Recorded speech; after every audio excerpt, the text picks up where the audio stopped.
The harmattan wind carried the smell of red earth and burning palm fronds. The night Chisom's sisters decided she had lived long enough. Chisom was 23 years old, the second of 4 daughters born to Chief Okonkwo Nosu of Umuahia village, a proud community nestled where the forest met the red dust roads of the east. Her father was not a poor man. He owned 3 plots of land, a cocoa farm, and a grinding machine that half the village used on market days. He also carried something rarer than land, a name that made elders stand when he entered a room. And it was that name, that weight, that had brought Ikenna to their compound gate one dry season evening, 3 months before everything fell apart. Ikenna was the only son of Igwe Nofo of Oguta, the neighboring kingdom whose wealth was spoken of in whispers across 6 villages. He was tall in the way that had nothing to do with height, with the kind of quiet that made people lean in when he spoke. He had seen Chisom at the Eke market, standing barefoot on a wooden crate to reach a bolt of Ankara fabric, laughing at something only she found funny. He had not looked away. He came to Chief Okonkwo's compound formally, with wine and kola nut and 2 of his father's men. He sat across from her father under the mango tree and said, without any of the usual circling that men did when they wanted something, "I have seen your daughter Chisom. I would like to know her, with your blessing and with hers." Chief Okonkwo had laughed, not unkindly, and called for Chisom. She came out of the kitchen with cassava flour still on her forearms, saw the gathering, and immediately tried to retreat. Her father's look stopped her feet. Ikenna had stood when she appeared, just stood, quietly, the way a man stands when he recognizes something he was not expecting to find. Chisom had looked at him once, looked at the ground, and felt something she would spend weeks pretending she had not felt. Her sisters had watched from the window. Chioma, the eldest, with her arms folded, Ngozi, the third, with a smile that did not reach her eyes, and little Obi, the youngest, glancing between Chisom and Chioma to know what feeling she was permitted to have. The courtship was young, barely 2 months of shared evenings and careful conversation when Chief Okonkwo's health began to fail. What started as a cough became silence. What became silence became stillness. He died on a Tuesday morning, quietly, in his sleep, the way good men sometimes do. The compound filled with mourners. The masquerades came. The women wailed in shifts. Ikenna attended the burial and stood at the back, away from the family, which Chisom noticed and which made her chest ache in a way she could not name. He found her briefly, beside the water tank, on the 2nd day of mourning. He pressed her hand between both of his and said only, "I am not going anywhere." She believed him. She did not know yet that she would soon be in no position to hold him to that promise. The will was read on a Thursday afternoon, under the same mango tree where Ikenna had first come to ask for her.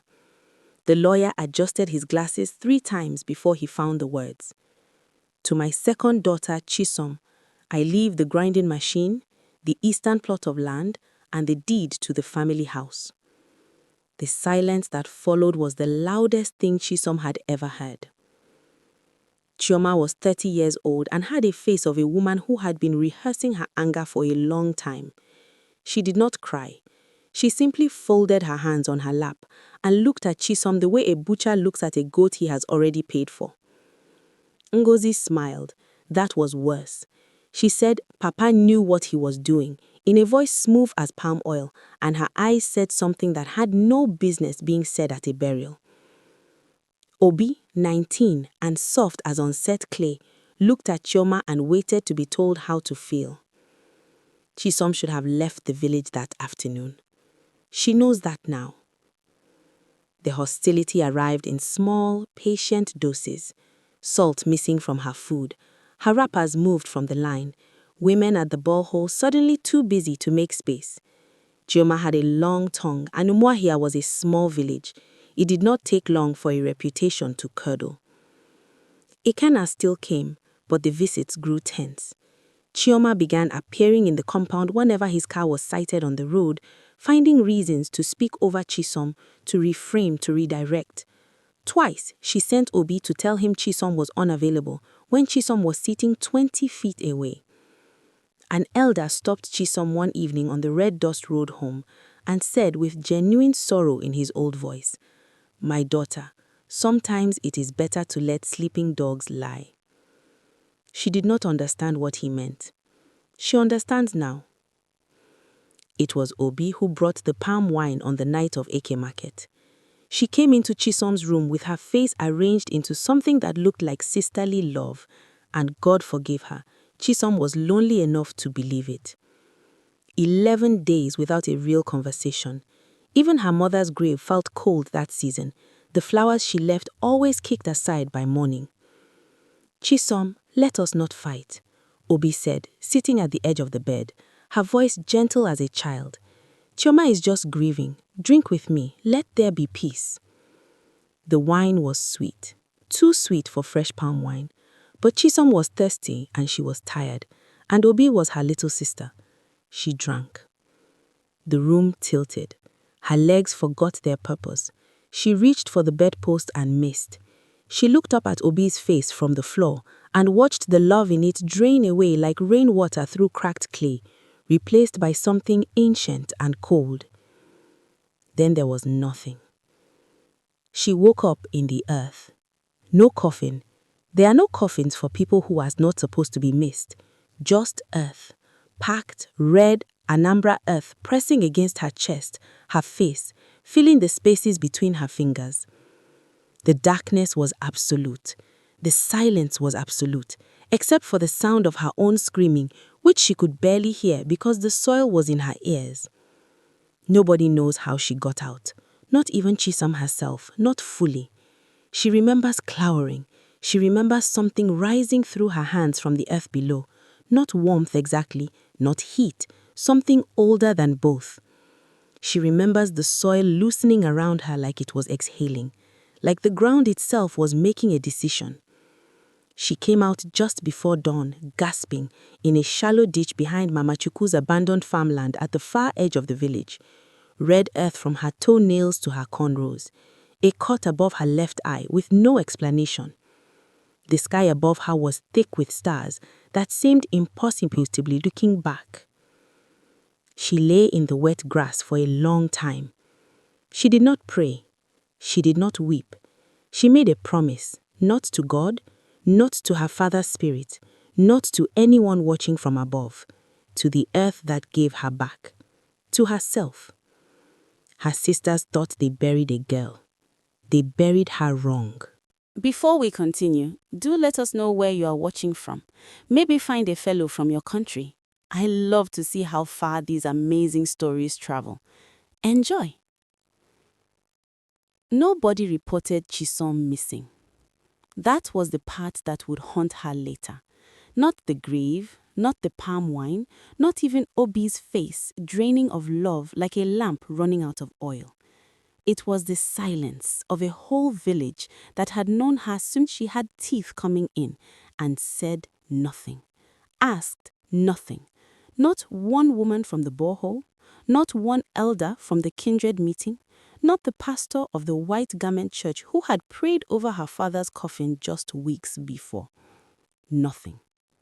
Even Ikenna, she would learn this later, much later, when the truth had finished assembling itself, had been told by Chioma that Chisom had traveled to Port Harcourt in grief, that she needed time, that she would return when she was ready. He had sent 2 messages through a cousin. Chioma had received them both and burned them in the kitchen fire the same evening. Chisom knew none of this yet. What she knew in those first grey hours after crawling out of the earth was that she could not go back to that compound. Not yet. Not the way she was, covered in red soil, half mad with shock, with nothing in her hands and no proof of what had been done to her. A woman returning from a grave with only her word is not a woman anyone listens to in Umuahia. She had to become something they could not ignore. She walked for 3 hours before she reached the old road that cut through the back of the forest toward Nokwa. Her feet were bare. She had been buried in the same cotton wrapper she wore to bed, and it hung off her now in strips, darkened with earth. Twice, she stopped and pressed her back against a tree when she heard voices on the road, market women heading out early, a man on a bicycle with a kerosene lamp swinging from the handlebar. She did not want to be seen. Not yet. It was a palm wine tapper named Dike who found her just as the sun cracked the horizon open. He was an old man, short and wiry, with white at his temples, and the kind of eyes that had seen enough of life to stop being surprised by it. He was coming down from his trees with 2 full gourds when he nearly walked into her sitting in the middle of the bush path, knees pulled to her chest, staring at her own hands. He stopped, looked at her, looked at the red earth caked into every crease of her skin. "You fell?" he asked. Chisom looked up at him. "Something like that," she said. He studied her for a long moment, the cut above her eye, the ruined wrapper, the absolute steadiness in her face that did not match what she looked like, and then he simply said, "Come, my wife will find you something to wear." He did not ask her name. He did not ask where she was from. In all the weeks that followed, Dike and Lolo never once pressed her for more than she offered. They were the kind of quiet, rooted people the earth produces sometimes, as if to balance everything else. It was in their small compound, sleeping on a mat behind the kitchen, eating Lolo's ofe, onogbu, and listening to the forest at night that Chisom began to understand what had happened to her. Not just the betrayal, she understood that immediately, cleanly, with a clarity that surprised her. What she began to understand was something deeper, something that had started the moment her hands touched the soil from the inside. It began with small things. Plants leaned toward her when she passed, not dramatically, just slightly, the way a flower tracks sunlight, except there was no sun involved. She noticed it first with the potted utazi outside Lolo's kitchen, then with the row of pepper plants along the compound fence, then, one evening, with a tree she had been sitting beneath for an hour, whose roots she realized had shifted, visibly, undeniably shifted, to cradle the ground around her feet. Lolo saw it too. She said nothing for 3 days.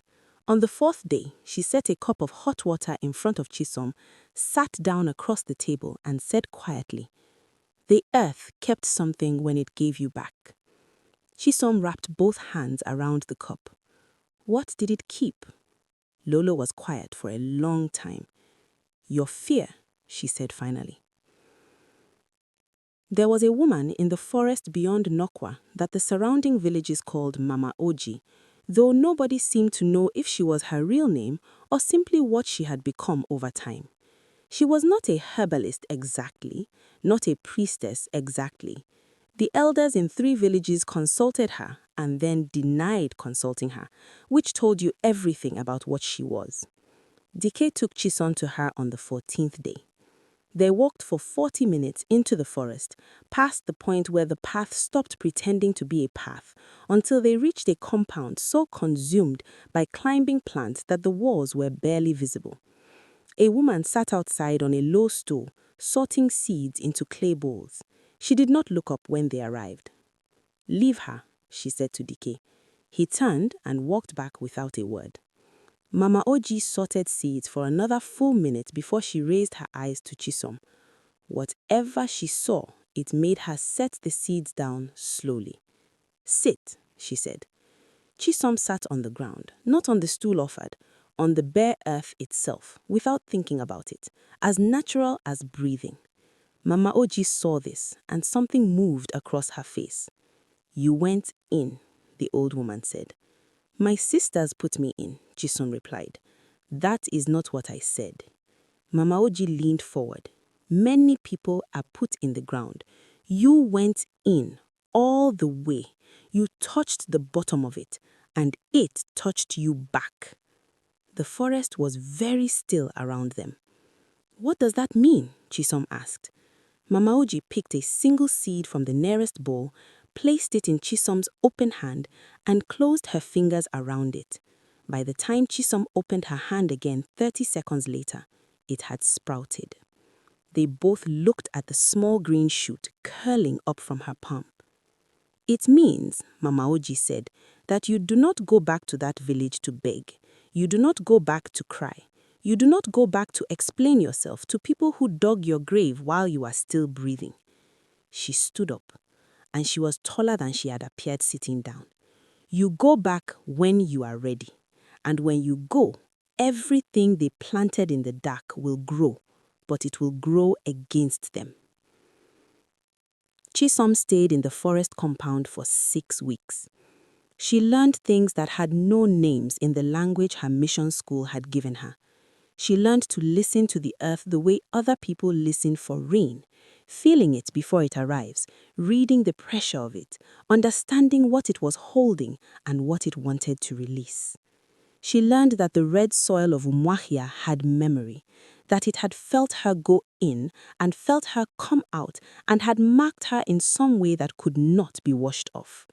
She learned patience, the deep, geological kind, the patience of something that has been forming underground for 1,000 years and is in absolutely no hurry.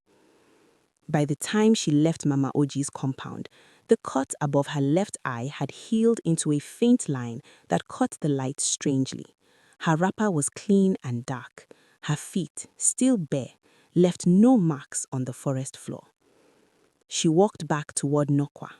She thanked Dike and Lolo with a quiet formality that made Lolo hold her face in both hands and look at her for a long time.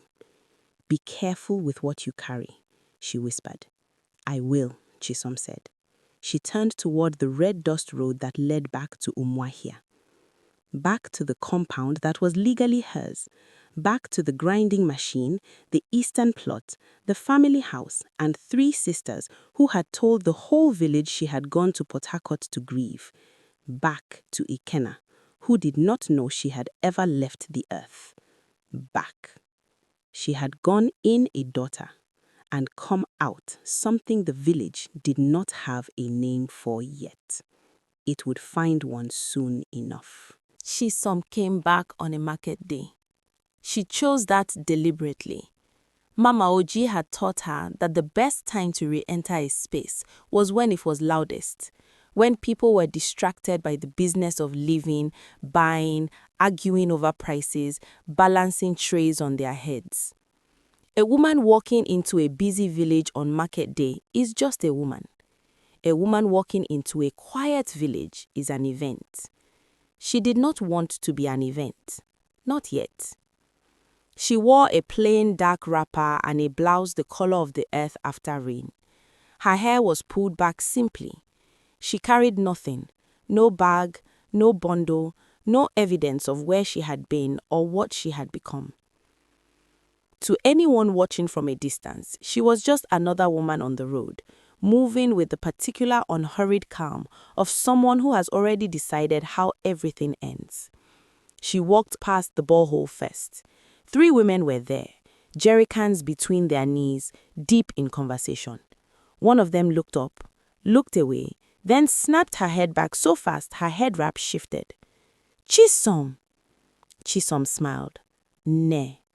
The woman stood up so quickly she nearly knocked her jerrycan over. "But we heard Chioma said you traveled." "I am back," Chisom said simply, and kept walking. Behind her, she heard the urgent, low murmur of women who had just become the first to know something important. By the time she reached the compound gate, the information would be moving through Umuahia market like heat through dry grass. Good, let it move. The compound was quieter than she remembered. The grinding machine, her grinding machine, was running. She could hear its engine from the gate, and the sound of it produced something in her chest that was not quite anger and not quite grief, but lived in the neighborhood of both. Women were queued outside the machine shed, plastic bags of dried pepper and crayfish balanced in their laps. A young girl she didn't recognize was collecting the money. Chisom stood at the gate and looked at the house her father had built with 30 years of careful living. The walls needed repainting. The flowers her mother had planted along the front path were dying from neglect. The mango tree still stood where it always had, enormous and indifferent. She pushed the gate open and walked in. Ngozi saw her first. She came around the side of the house with a bucket of water and stopped so abruptly that half the water sloshed over her feet. The bucket dropped the rest of the way on its own. For a long moment she simply stood there, her mouth slightly open, her face doing something complicated and uncontrolled that she would never have allowed if she had been prepared. Chisom looked at her the way you look at something you have already finished being afraid of. Ngozi, she said pleasantly, you look like you've seen a ghost. Ngozi's mouth worked without sound for 3 full seconds. Then she turned and went into the house so fast she forgot the bucket. Chioma came out 2 minutes later. She had clearly been given enough time to compose herself because her face was arranged into something almost convincing. Not guilt, Chioma would never wear guilt, but a careful performance of surprise layered over outrage, as if she was the one who had been wronged by Chisom's reappearance. "Where have you been?" she demanded, stopping at the top of the front steps. "You left without telling anyone. For weeks. Do you know what people were saying? Do you know what—" "Chill, Ma," Chisom said. Something in the way she said the name made Chioma stop. It was not loud.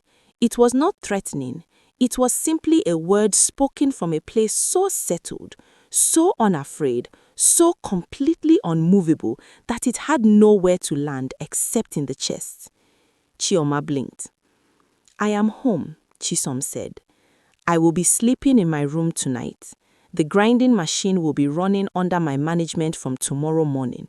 And the deed for this house," she glanced at the building behind her sister, "I will need it on the table by the end of the week." She walked up the steps. Chioma did not move. And then, and this was the thing that the women at the borehole would talk about for months, because 2 of them had followed at a distance and were watching from the gate, Chioma stepped aside. Not because she wanted to. From the looks of it, she was not entirely sure why she did. The first strange thing happened that same night. Chisom was in her room, which smelled of other people now, of Ngozi's perfume and Chioma's talcum powder. Things moved and used and replaced without permission, and she heard Obi crying in the next room. Not weeping, crying the way a child cries when it has done something it cannot undo, deep and formless and without any expectation of comfort. Chisom lay on her back and looked at the ceiling. She felt nothing about Obi crying. She had expected to feel something, perhaps pity, or rage, or the complicated tenderness of a woman who still remembered her little sister as a gap-toothed 7-year-old following her around the compound. But there was nothing. Just a flat, clear awareness, the way the earth is aware of everything happening on its surface without being moved by any of it. She closed her eyes. In the compound outside, the dying flowers along her mother's path, the ones withered from weeks of neglect, had begun quietly to straighten. The second strange thing happened 3 days later. Chioma woke up and could not find her voice. Not entirely. She could speak technically, a hoarse thread of sound that required enormous effort to produce. The village nurse found nothing wrong. The herb seller gave her 3 different remedies. The pastor came and prayed over her for an hour. By evening, she could speak again, but for the rest of that week, her voice came and went without warning, silencing her mid-sentence, mid-accusation, mid-lie. It happened most severely when she was speaking about Chisom. The village noticed. Ngozi's trouble was different. She began to dream. Not nightmares exactly, nothing dramatic enough to wake her screaming. Just the same dream, every night, patient and precise. She was in the compound at night. The ground in front of her was freshly turned, and from beneath it came a sound, not words, not a voice, just a low vibration that she felt in her back teeth. And she would stand there in the dream, unable to move, unable to look away, while the earth breathed slowly in and out beneath her feet. She started losing weight. She stopped going to market. She began asking questions quietly at first, and then with increasing desperation of anyone in Umuahia who dealt in spiritual matters. What did it mean to dream of fresh earth? What did it mean when the ground seemed to move under your feet even in daylight? What did it mean when you woke up every morning with red dust on your hands that was not there when you fell asleep? Nobody had a satisfying answer. Obi stopped eating. This was not a strategy or a spiritual affliction. It was simpler and sadder than that. She would sit at the table, look at her food, and find that her body refused. She grew quiet in the way that young people go quiet when something inside them has broken along a line they did not know existed. She followed Chisom around the compound sometimes, at a distance, not speaking, not approaching, just present. A shadow with a face full of something that might eventually become atonement if she lived inside it long enough. Chisom let her follow. She did not forgive her, but she let her follow. It was on the 9th day of Chisom's return that Ikenna's car appeared on the road outside the compound. She was at the grinding machine when she heard it, that specific engine, which she had apparently memorized without meaning to. She did not bow out immediately. She finished what she was doing, wiped her hands on a cloth, and walked to the compound gate with the same unhurried pace she arrived with. "Chioma told me you were in Port Harcourt," he said. "I know," Chisom said. He looked at her, really looked, the way he had looked at her that first day in the market, except now there was something additional in it, something unsettled and searching. She was the same woman. She was also not the same woman. He was intelligent enough to feel both of these things simultaneously. "Are you all right?" he asked. It was such a simple question, such an ordinary human question. For the first time since crawling out of the ground, Chisom felt something move in her chest that was not strategy, not patience, not the deep geological calm of the thing she had become. Something warm, something that still knew his name before he said it. "I will be," she said. "Come inside. There are things I need to tell you."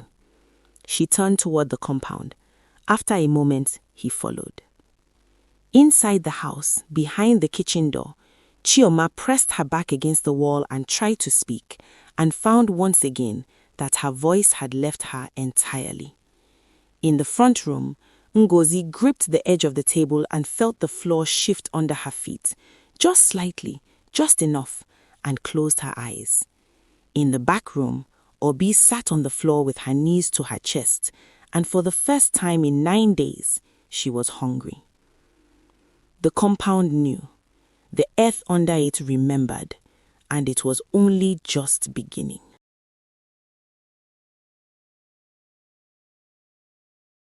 The village of Umuahia had a way of knowing things before they were said out loud. It was not gossip exactly, or not only gossip. It was something older than that. The collective intelligence of people who had lived in close proximity for generations, who could read a change in a neighbor's walk the way a farmer reads the sky. They had watched Chisom return. They had watched Chioma's voice desert her at inconvenient moments. They had watched Ngozi shrinking into herself like a plant pulling back from bad soil. They had said nothing publicly because Umuahia people understood that some things needed to ripen before they were picked. But they were watching. The elders were watching most carefully of all. It was Papa Obieze, the oldest man in the kindred, who had known Chief Okonkwo since they were both boys chasing lizards in the same compound, who came to sit with Chisom on a Wednesday morning uninvited, the way elders exercise the privilege of age. He settled into the chair under the mango tree with the slow deliberateness of a man whose joint had opinions, accepted the cup of water Chisom brought him, and looked at her for a long time without speaking. She sat across from him and waited. She had learned in the forest that silence was not empty. "You went somewhere," he said finally. I traveled. He turned the cup in his hands. I am an old man. I have seen many kinds of traveling. I have never seen someone come back from a journey and have the compound flowers stand up to greet them. Chisom said nothing. Your father, Papa Obieze continued, was a man who understood that the land has its own justice. He used to say, I heard him say it many times, that you cannot plant a bad thing in good earth and expect it to stay buried. He looked at her steadily. He would be watching all of this with great interest. He finished his water, set the cup down, and stood with difficulty. The kindred meeting is on Friday. There are matters concerning this compound and its management that have been postponed. They will be addressed then. He paused. I would suggest your sisters attend, and I would suggest they come with the truth already in their mouths, because the alternative is that it gets pulled out. He walked back through the gate without looking back. Chisom sat under the mango tree for a long time after he left. Chioma called a meeting of the three sisters that night. She had her voice back, mostly, but it had changed in quality since Chisom's return, lost some of its old authority, the way a drum sounds different after the skin has been stretched too many times. She sat at the head of the kitchen table and looked at Ngozi, who looked at the wall, and Obi, who looked at her own hands. We need to talk about Friday, Chioma said. What is there to talk about? Ngozi said quietly. She had the look of a woman who had not slept properly in weeks, which she hadn't. Everything. We need a story that holds. We tell them she was unstable after Papa's death. Grief. You know how grief does things to people. We say she left on her own and came back on her own, and whatever she is claiming now is Chioma. It was Obi. Both sisters turned to look at her. Obi almost never interrupted. In 19 years, she had perfected the art of presence without friction, agreeing her way through every situation Chioma constructed around her. She was looking at the table. Her voice was very small. I can't sleep. I haven't been able to sleep since she came back. Every time I close my eyes, I see the hole. She paused. I see my own hands in the dirt. Silence. Chioma, Obi started. I put something in her drink. I carried her. I helped dig. I covered her. Her voice did not break. It just got smaller and smaller, like something disappearing into the earth. She is my sister, and I covered her with dirt and left her there. The kitchen was very quiet. Outside, the night insects sang. The generator hummed. Somewhere in the house, a door opened and then closed again, which none of them acknowledged. This is not the time to fall apart, Chioma said. But something in her voice had shifted, a thread of something she would never name pulling through it. I'm not falling apart, Obi said. She looked up finally. Her eyes were dry. I am telling you both that I am going to tell the truth on Friday, whatever happens to me because of it. Ngozi made a sound, not quite a word, not quite a sob. Chioma said nothing. She looked at Obi the way she had looked at Chisom under the mango tree the day the will was read, that flat, assessing look. But Obi did not look away. Perhaps that was the beginning of her. Ikenna came every day that week. He sat with Chisom in the evenings under the mango tree, and she told him things slowly, in pieces, the way you lower someone into deep water, carefully, giving them time to adjust to the temperature. She did not tell him everything at once. She told him about the wine first. She watched his face go very still. She told him about waking in the earth. She watched something move through him that had no name in polite conversation. She told him about the forest, and Dike, and Mama Oji, and what the old woman had said about the earth keeping her fear. He listened without interrupting. This was one of the things she had not forgotten about him in 2 months of being underground and in exile, that he had the particular quality of attention that made you feel your words were landing somewhere solid. When he finished, he was quiet for a long time.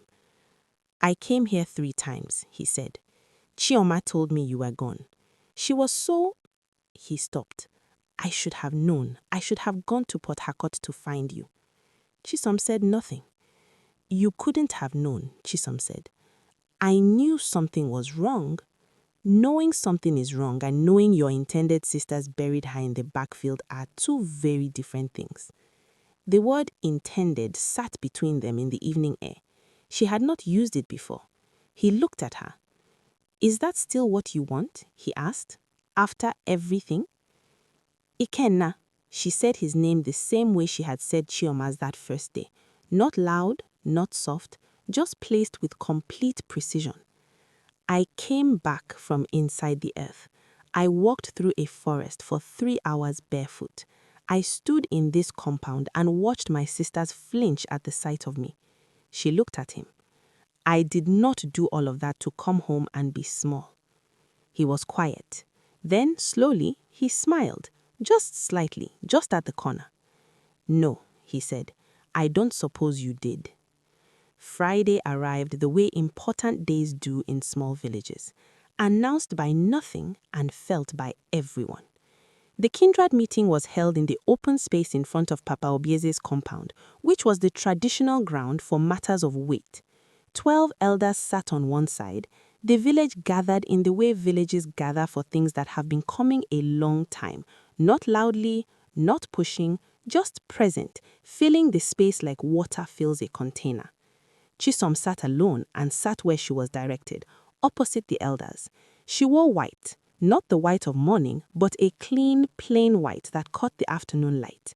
She sat with her hands in her lap and her back straight, and her face carrying that quality of absolute stillness that had been unsettling the village since her return. Chioma arrived with Ngozi. They sat. Chioma's face was composed. Ngozi looked like a woman walking towards something she had been dreading for a long time and had finally stopped running from. Obi arrived last and sat apart from her sisters, which the village noticed and filed away. Papa Obieze opened the meeting with the formality of kola nut and prayer, and then he set the kola down and looked at the gathering and said simply, there are things concerning the Nwasu compound that require the truth. The truth will be spoken here today, or the matter will go farther than this compound, farther than this kindred, farther than any of us want it to go. I am an old man, and I have no time for the other version. He looked at Chisom. Begin. Chisom spoke for 11 minutes. She did not raise her voice, she did not cry. She laid out what had happened from the reading of the will to the palm wine to the grave with precision of someone who had spent 2 months in a forest turning raw experience into something structured and irrefutable. She named each sister's role, she named the date, she named the location of the grave, which 2 elders immediately dispatched young men to confirm, and they returned 20 minutes later with the confirmation that yes, there was a disturbed patch of earth behind Mama Chukwu's farmland, consistent with what she described.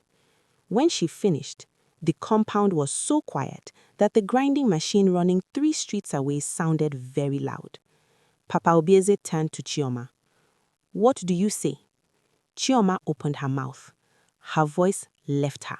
Completely, absolutely, in front of the whole kindred, in front of the whole village, she sat with her mouth open and nothing came out. Not a sound, not a syllable, nothing. She tried again. Nothing. The village watched. Nobody laughed. It was not a laughing kind of silence. Papa Obieze moved to Ngozi. Ngozi looked at her hands for a long moment. Then she looked up at the elders and began to speak in a voice so stripped from everything except the bare facts that it barely sounded like her. She confirmed what Chisom had said. She confirmed her own role in it. She spoke without looking at Chioma and without stopping until she had finished. Then it was Obi's turn. Obi stood up, which was not required of her, and confirmed everything and added details that even Chisom had not known, the planning.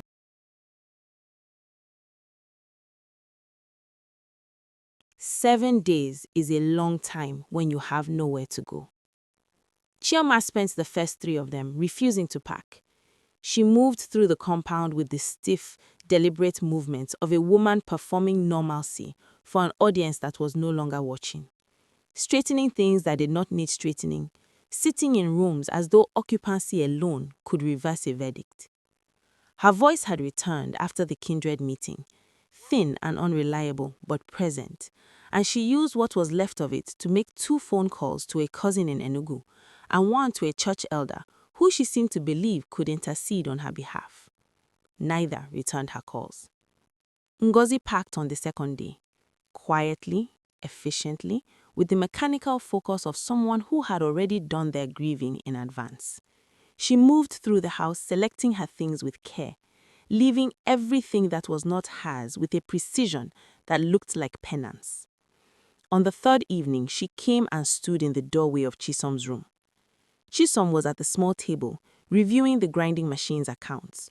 Weeks of revenue collected under Chioma's management. Numbers that told their own story. She looked up. Ngozi stood in the doorway for a long moment. She looked reduced, not just thinner, but as if something structural had been removed from inside her, some scaffolding of certainty that had been holding her at full height for years. "I am sorry," she said. The words were plain. No architecture around them, no qualification, no performance, just the words sitting in the air between them. Chisom looked at her sister for a long time. "I know," she said, finally. It was not forgiveness, Ngozi understood that, but it was acknowledgement, that the words had been heard, that they had landed somewhere, that they were not simply swallowed by silence. For Ngozi, in that moment, it was enough to keep moving. She nodded once and left the doorway. Obi did not pack. On the 5th day, Chisom found her in the backyard, sitting on the ground near the place where her mother had kept a small garden, pulling weeds from soil that had gone hard and neglected. She was working with her bare hands, methodically, without being asked, without any announcement of what she was doing or why. Chisom stood and watched her for a while. "You don't have to leave," Chisom said. Ngozi's hands stopped. She did not look up immediately. "The elders said..." "The elders named Chioma and Ngozi," Chisom said. "They named you as a witness who came forward. There is a difference." She paused. "You are 19. You have nowhere to go. And that garden has not had anyone care for it since Mama died." Ngozi looked up now. Her face was stripped of everything except something raw and young and genuinely lost. "Why?" she asked. It was a real question, not rhetorical, not manipulative. She genuinely did not understand why the woman she had helped put in the ground was offering her a place to stay. Chisom was quiet for a moment. "Because you chose truth when it cost you something," she said. "That is not nothing." She looked at the neglected garden. "It is not everything either, but it is not nothing." She went back inside. Behind her, after a moment, she heard the sound of Ngozi's hands returning to the soil. Chioma left on the 6th day. She came out of the house at dawn with 2 bags and the particular posture of a woman who has decided that dignity is the last thing she owns and she will not be seen surrendering it. She did not look at the grinding machine. She did not look at the flowers along the path, which were now fully restored and blooming in colors that several women village had remarked seemed brighter than they remembered. She walked to the gate. She stopped there, her hand on the rusted metal. For a moment, just a moment, she turned back and looked at the compound, the house her father had built, the mango tree, the early morning light coming over the roof in long, flat lines. Chisom was standing on the front steps. They looked at each other across the compound. The distance between them was perhaps 20 meters, and also everything that had ever happened between them, and also the grave behind Mama Chukwu's farmland, and 30 years of shared blood. Chioma's face did something complicated and private. Then she turned and walked through the gate, and did not look back again. The police matter moved at the pace such things move in small Nigerian towns, which is to say, slowly, but with the particular momentum of something that has been set in motion by elders who have the patience to follow through. Warrants were issued. Statements were taken. The disturbed earth behind the farmland was formally examined and documented by a man from town who arrived with a notebook and left looking shaking. Chisom did not speak publicly about any of it. She answered questions when asked, provided what was needed, and otherwise returned her attention to the compound. The grinding machine ran on a proper schedule. The eastern plot was surveyed. The house was repainted. Not white, which was Chioma's management years ago, but a deep warm yellow that the evening light turned almost gold. The village watched all of this, and slowly, the way a community recalibrates around a new reality, adjusted. Women returned to the borehole queue without awkwardness. Neighbors who had looked away on the road now nodded and sometimes stopped to talk. The elder who had warned her about sleeping dogs came one afternoon, accepted a cup of tea, and did not offer an apology because he was too old for apologies, but he stayed for 2 hours and talked about her father with a warmth that amounted to the same thing.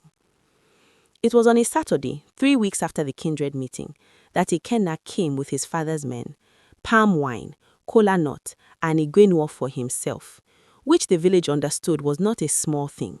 A king coming in person to a compound to ask for a woman. And the gathering that assembled around the event was the largest Umuahia had seen since Chief Okonkwo's burial.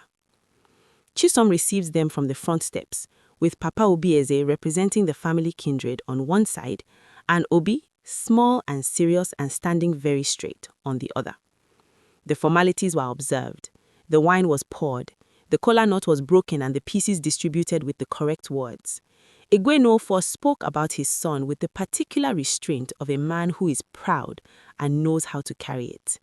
Papa Obieze responded on behalf of the Nostu family with a gravity and warmth that made 3 of the older women in the gathered crowd weep quietly and without embarrassment. Throughout all of it, Chisom sat with her hands folded in her lap and her face holding that quality of settled, unshakable stillness that had become the thing the village associated with her now. Not coldness, not distance, but the specific calm of a woman who knows exactly who she is and is not performing it for anyone. When the moment came, when Ikenna looked at her across the gathering with the question already in his eyes, she looked back at him and nodded once. The compound erupted. Later, when the crowd had sinned and the evening had settled in, and Obi had gone inside to sleep, Chisom sat alone under the mango tree. The compound was quiet around her. The yellow walls held the last of the dusk light. The garden her mother had started and Obi was now tending moved slightly in the evening breeze. The grinding machine was silent for the night, patient and reliable, sitting in its shed like a kept promise. She pressed her bare feet flat against the ground. She felt it the way she always felt it now. That deep, steady awareness that moved up through the earth and into her and settled somewhere at the base of her spine. The memory of the soil. The thing the earth had kept and the thing it had given back.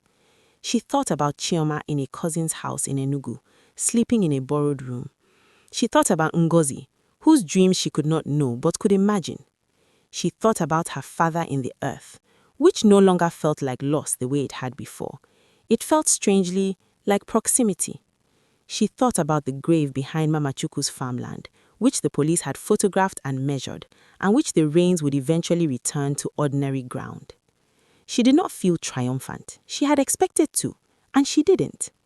What she felt was simpler and less dramatic than triumph.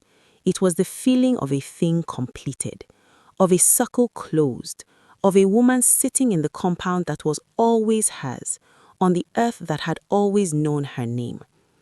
She looked up at the sky, thick with stars the way it had been the night she crawled out of the ground. The same stars, a different woman looking at them. She breathed in. She breathed out. In Umuahia and in the villages that border it, and in Oguta where a prince had gone to ask for her, and in the towns where the story traveled, the way all true stories eventually travel, they would tell it for years. They would tell it at night around food, in the way that important stories are told, leaning forward, voice low, eyes on the listener. They would say, there was a girl they buried. They would say, the earth gave her back.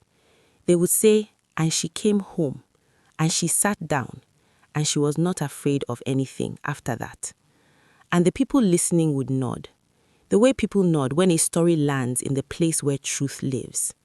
Because everyone knows that the ground has a long memory. And some women, the kind the earth chooses to return, also have one too.